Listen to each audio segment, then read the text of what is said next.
So Shauryveer started his journey about 7 years back. I think it was a summer camp that he did with them, which was about creating a robot.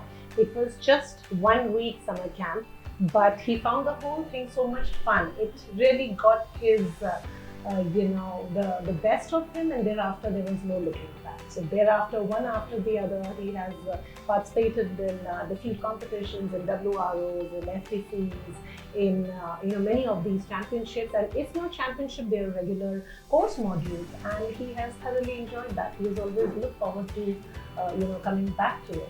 And I think this entire journey has really groomed him into a wise and a mature and a responsible teenager, and which perhaps is because the variety of exposures that he has gotten in the process of all of this championships, which exposes a child to different environments and puts the child in a decision-taking mode and makes him more of a problem solver. Not just that, I think the interaction with the coaches, with the friends, with the other team, and with your own teammates in such a situation helps them become better at their emotional quotient. So it makes them emotionally stronger, understand people well. I think all of this has beautifully contributed to Shauryveer's success. Forward to pursuing robotics or any of the allied fields, maybe AI or machine learning or data analysis or any of the allied field or engineering.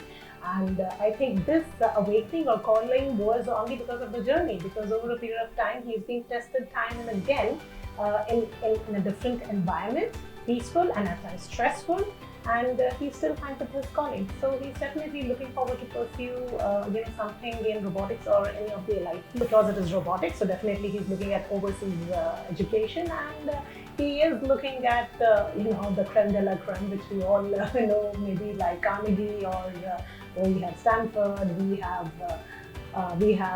UIUC. So we have many Caltech, and he's looking at these, and slowly and gradually he's going ahead.